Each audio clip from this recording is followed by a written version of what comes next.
the prophet of domestic distress. He was the home missionary, while Jonah was foreign missionary. Hosea was a Jeremiah of the northern kingdom. Both alike stole the divided kingdom for their backsliding. Hosea's experience was in his home, while Jeremiah's were in the nation. If there is ever a heart-rendering story in the Old Testament, it is Hosea. In obedience to God's command, this prophet married and loved a prostitute. Now, it's hard enough to marry a good woman.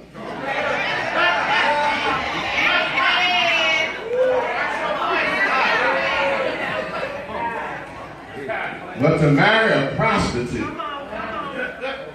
And later when she returns to her adulterous ways, Hosea brought her out of slavery for himself.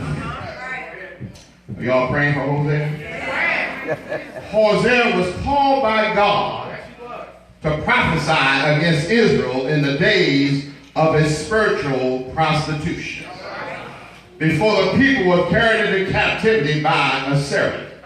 And part of Hosea's calling included the difficult task of loving an unfaithful wife in order to demonstrate God's love for his people, Israel.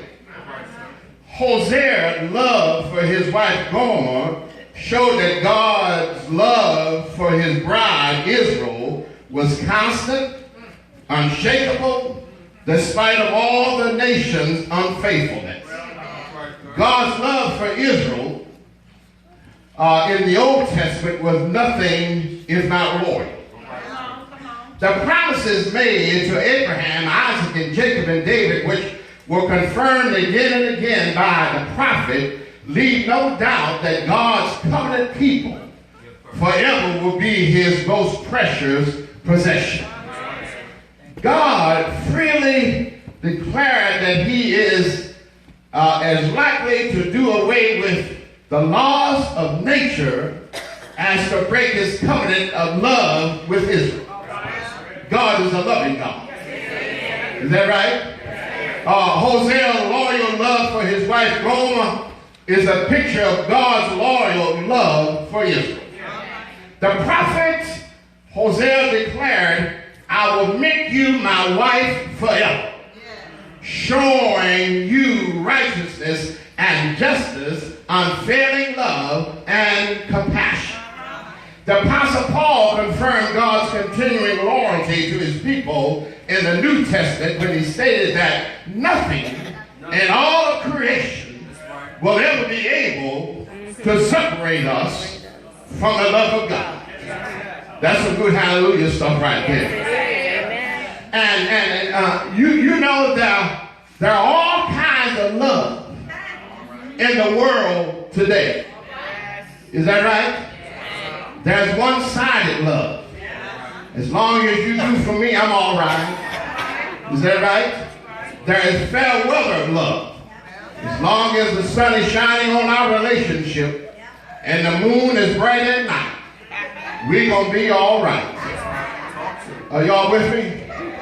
And there is conditional love. As long as you give me what I want, you really don't matter. Are y'all with me? I say conditional love. That's the kind of love is as long as you can do for me, we're going to be all right. But the minute you stop doing for me, we're going to say, like the water said to Moses, we're going to split and say goodbye. Are y'all preaching? Y'all going to preach with me?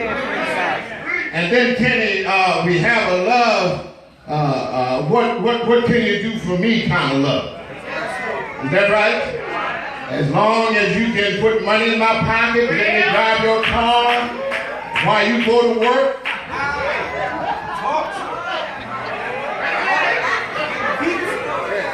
While you go to work.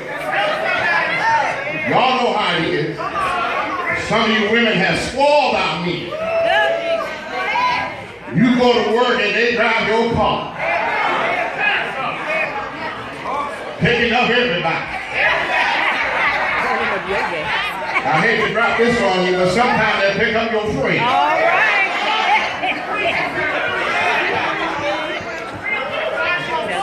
Is it all right? You have to be careful with what you call love. Is that right? Because I stand and tell you, brothers and sisters, love should be true. Is that right? And here's the thing about it. If you really love somebody, you don't look for reciprocation. Is that right? But if it comes, that's good. But you shouldn't look for it. Is that right? Y'all ain't talking. Y'all ain't talking. Go ahead, preach. I said, you're not talking to me. Preach, Pastor. You're still not talking to me. Preach, Pastor. If you keep on doing what you do, eventually it'll start reciprocating. Because people need to see a picture of what you want them to do. Y'all ain't talking. And then there is the love we have for inanimate objects. Things such as chocolate and cheesecake.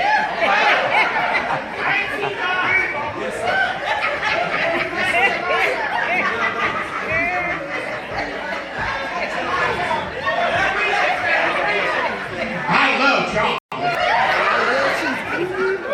I love cheesecake. And obviously Kenny loved cookies because when he saw them cookies, that's my son. I mess with my son. Are y'all okay? Amen. But I get confused sometimes when folks can use the same word they use for chocolate and cheesecake. Do you really love me? What do you really mean when you say, I love you? Well, we love chocolate, we love cheesecake, and we even love our cars. Is that right? Is that right? Then there is love between friends, designated by the Greek word phileo, from which comes the word Philadelphia, which means brotherly love. Then there is the sensual, romantic, sexual love, signified by the Greek word eros, which comes the word erotic. And then there is a Greek form of God-like love, the most perfect love, which is agape. And this love is sometimes difficult, and is sometimes costly, and is self-sacrificing kind of love. Agape love, love that is difficult and love that is costly, that is the nature of God's love for us. Can I get a witness? Through the prophet Hosea, God recounts how Israel was adopted, nurtured, and loved as a parent would adopt, nurture, and love a child. God, Hosea says, went down to Egypt and through Moses adopted and delivered this beloved child from Egypt's bondage. God led them into the land of Canaan and made them a great nation. When Israel was a child, God said, I loved him. God said, I taught them how to walk. I took them up by their arms and I bent down to them and fed them. It was though God gathered the beloved children up in his loving arms when there was a straight need to be healed. And I tell you, Brother Miles, there's nothing I remember as a child when I would fall down and hurt my knee. I hurry up and to my grandmother because when grandmama kissed my knee, it felt better. Are y'all with me? Y'all may not have experienced that, but there's something about a grandmother's kiss that makes you feel so wonderful. It stops hurt instantly. There's something about a grandmother's kiss. It was as though God bent down to feed and cuddle the beloved child. God did all of this for his people, Israel. And yet the more God worked with the child Israel, the more the people of Israel turned aside to fertility gods and idol worship. It seemed like the most you do, the more you do for somebody, the worse they get. Is that right? They refuse to follow the instruction of their parents. Do I have any parents in here? Yeah. Before you were parents, you was children too, right? And some of us give our parents fits. They strayed from these people, Israel's children, strayed from the one who had loved them. They seemed bent on turning away from the Most High God. But God says, how can I give you up? How can I hand you over, Israel? My heart is torn within me. My compassion grows warm and tender. In spite of Israel wandering in rebellion, Hosea says, God still loved Israel as a parent loves a child with self-sacrificing, painful love. Such is the love of God. It is tolerant and patient. If nobody else will say amen, I'm going to say amen right there. Because God's love for me was tolerant, and God knows it was patient. Is that right? I think I have two more witnesses in here. If God's love had not been tolerant, if it had not been patient, we would be sitting in this house on this day. Is that right?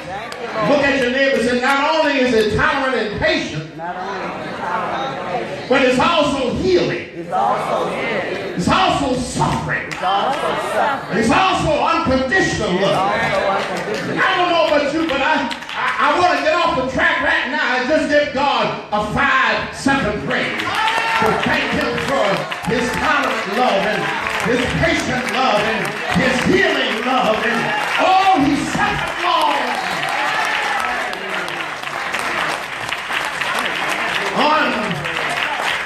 Unconditional. Even when our parents stopped loving us, God kept on loving us. Y'all ain't talking, but I'm in the ballpark somewhere. Is God all right? Are you glad that his love is unconditional? Yes. Is that right? Yes. Because we've been some bad children, but God kept on loving us. And we kept on messing up. And he kept on loving us. We kept on backsliding. But he kept on loving us. I say his love is unconditional. Thank you, Psalmist speaks of this love of God, what he called steadfast love. Constant, dependable, redeeming, delivering kind of love. The love of God has been shown to us through the person of Jesus of Nazareth. And Jesus, God came looking for us. The God revealed in Jesus Christ is eternal love. None of us and no one we know is beyond the reaches of God's love. And I stopped by to tell somebody today, one of your loved ones might be in a crack house, but God's love is right there. Somebody's child might be in prison, but God's love is right there. Somebody's teenage child might be wayward or prodigal, but God's love is right there. Is God all right? God's love is a love that will go the distance. Is that right? Agape love is difficult and costly. Number two, this agape love is self-sacrificing. Love that leads one to go the distance should be our goal. We should not stop loving somebody because they mess up. Don't forget yourself. You messed up, but God kept on loving you. You ought not forget that all of us are subject to mess up at some time. Is that right? We all have not been good children, but some kind of way mama kept on loving us. We all have not crossed every T and dotted every I, but some kind of way mama kept on loving us. And I want to stand to tell somebody, don't give up on your child. Don't give up on your son. Don't give up on your daughter. Because sometimes love can bring them back. You want to have a witness in this house. Well, I read a story about a man whose little daughter was killed by a neighbor's dog. The tragic loss turned the entire community against the dog's owner and drove the father of the little girl almost insane. At first, the tragedy shattered his faith. And shortly afterwards, in that region was stricken with a great famine. The grieving father took some of his meager supply of seed corn and planted in the field of the neighbors whose dog had taken the life of his little girl. And I tell you, brothers and sisters, such is the love of God that Hosea talks about. A love that can give even to those who have caused great sorrow. That's how far love goes. Stephen Brown, in his book, If God is in Charge, tells the story of a young couple. She was 18 and he was 19, who fell in love and got married. And some 6 years and 3 children later, the wife decided while standing before a kitchen sink full of dirty dishes and a pile of dirty dampers on the floor that she just couldn't stand it anymore. She took off her apron and walked out the door. And occasionally she would call home to check on the children. And when she did, the husband would tell her how much he loved her. And would ask her to come home. And each time she refused. And she would not tell him where she was. And after a number of days, the husband hired a private detective to find his wife. And the report was that she was living in a second-class hotel in Memphis, Tennessee. The husband packed his bag, placed the children under the care of the neighbor, and took a bus to Memphis, Tennessee. He found a hotel and made his way to the room. And when he knocked on the door, his hand was trembling because he didn't know what kind of reception he would receive.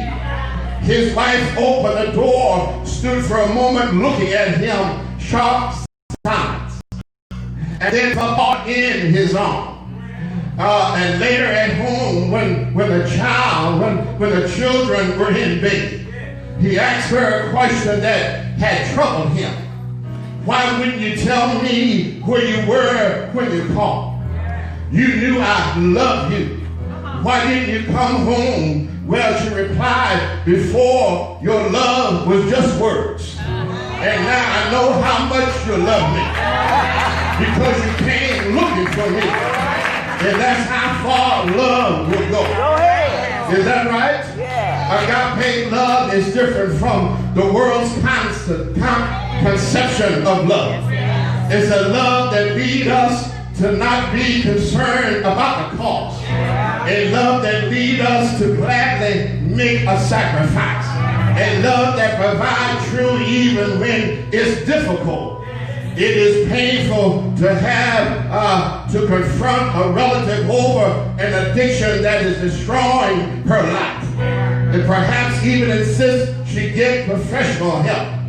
But love sometimes necessitates it. Are y'all praying with me? Are y'all praying with me? It's painful to have to put an aged parent in an assisted living facility. But love sometimes requires it. It's difficult for a mother and father to sit up with a sick child all night. But the parents does not look upon it as a hardship or legal requirement. It's an act of love. And such is the nature of Christian love. We are called to have for our family, for our fellow church members, for our neighbors, and even for our enemies. It's a love that by the very nature expresses itself in action. Otherwise, it's only empty words. But it's that kind of far-reaching love that makes us more like God. Are y'all in the house? Well, there might be somebody here who feel they have made a total mess out of their life and are not worthy of God's love. Well, I stopped by to tell you, God wants you to know He still loves you. You can't mess up so much until God will stop loving you. Is God all right? Is God all right? Somebody may have told you that you are no good and that you are worthless and you believe what the devil has said about you and therefore you don't feel love. But let me tell you this, no matter what they say about you, I stopped by to tell you that God still values you. God still loves you. And you belong to Him. Is that right?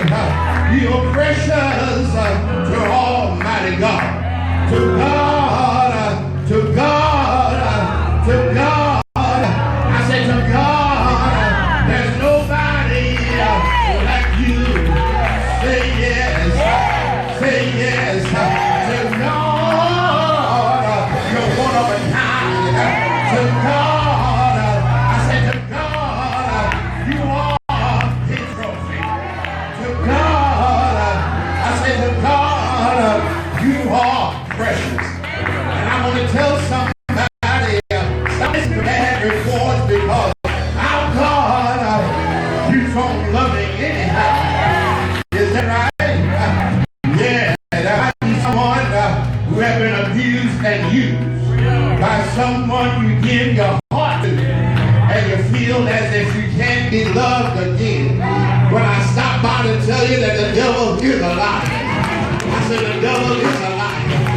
You can't be loved again. Is that right? I said, is that right? Is that right? Look at the neighbor and say, I don't care what you've been through, but you can't be loved again. Is that right? Is that right? Well, tell your neighbor, say, neighbor, stop feeling that way. Because God loves you. All your life, you have felt inferior. Inferior people don't feel love. You need to stop feeling inferior. Because God did not make inferior people. Is that right? Regardless how you feel, God still loves you. Is that right? God's love for us is not a love that always exempts us from trying, but rather a love that will see us through the trial. Is He all right? He will. I say He will see you through your midnights. He will. Say He will see you through the reversals of life. He will. Say He will see you through the gains of life. He will. Say He will see you through your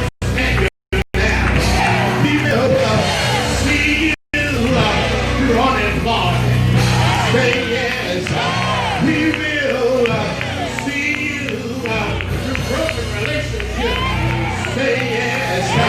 We will see you. And the voices. Say yes. He will.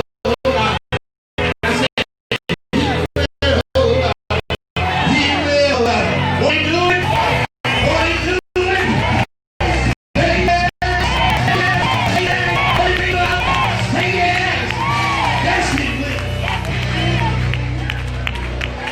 Yes, he will. Is there anybody here that God has seen through some situation?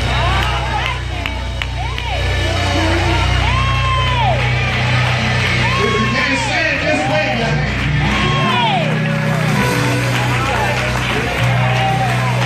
Look at your neighbor. I know you get tired of this, but look at your neighbor. That I can't tell you all that is done for me.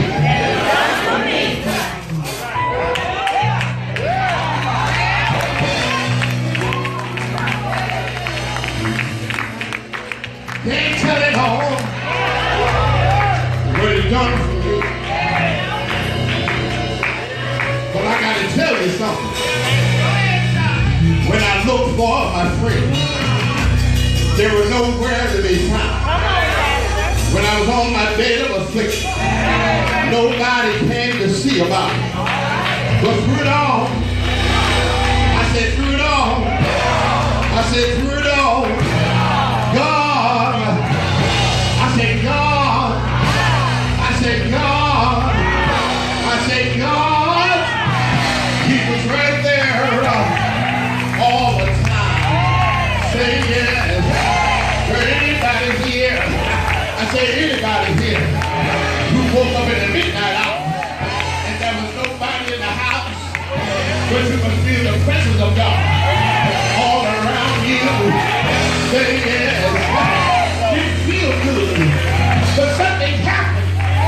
You got clapping in your hands, running in your feet. I can do it. I don't need the presence of nobody.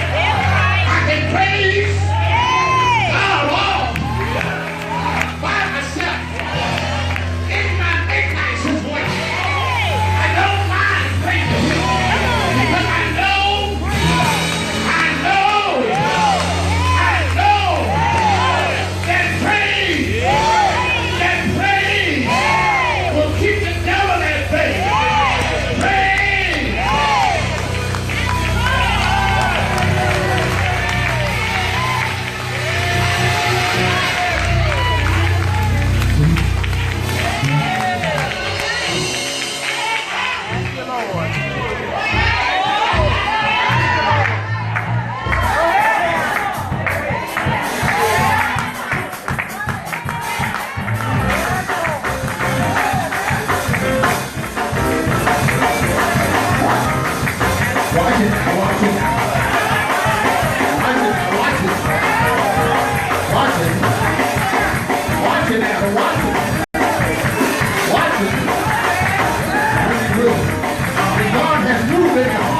goes. I said, that's how far love goes. Thank you, Lord. We can't ever mess up so bad. That's right. That God doesn't love us. Amen. Is that right? That's right. Is he all right? Amen. Y'all ain't talking. Go ahead, Pastor. I'm really through. But to anybody in the house, you know you done messed up. And God keep on loving you. Hang on, I'm not going to ask you what you messed up for. But you know what you done messed up for. And God just keeps on. Thank you, Lord. He just keeps on. Thank you, Lord. I say he keeps on. Keep on. Loving us. Is that right? Yes, thank you. I said, is that right? Yes, Let me see if I didn't have my cape, my covering. Let me have it. Shoot. I'm going to show y'all something. Come on. Yes. Yes. Y'all remember the problem, son? That boy went out and wasted everything he had. That's right. Yes. He got so bad, Adam, Yeah. he started eating with the swine. Yeah. But when he came to himself, Yes. he decided that he'd go back home Yes. where his father was, who had plenty and more to spare. Yes. Would you say that boy messed up? Yeah. Would you say that boy messed up? He's all of his living and riot living. That's right. And I can, let me see, Urban. I see you playing the part. Come on out here. Go on down there. Yes. Stay right there. Y'all, he finally got himself together. That's right. And he's coming back to God. Yes. Did he mess up? Yes. Now slow down. You're walking too fast. First of all, you ain't got no shoes on your feet. All right. Because he lost everything he had. Yeah. And then God saw him coming. Yes. There he is. Yeah. I've been looking for my son. Amen. So God doesn't let him come all the way. He doesn't come all the way. God goes and meet the boy Yes. Glory. that had messed up. Glory. And what God does, God takes his love and wraps it around him. And God forgives him for all that he has done. God's love. I said God's love will cover you.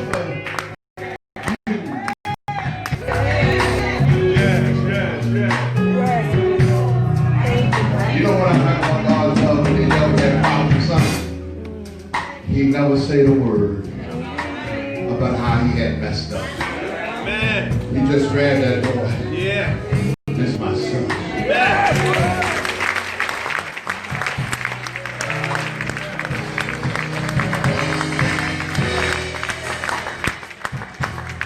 And then God took a ring, put it on his finger. He said, now, in other words, God put that ring on his finger. Yeah. God said, well, come back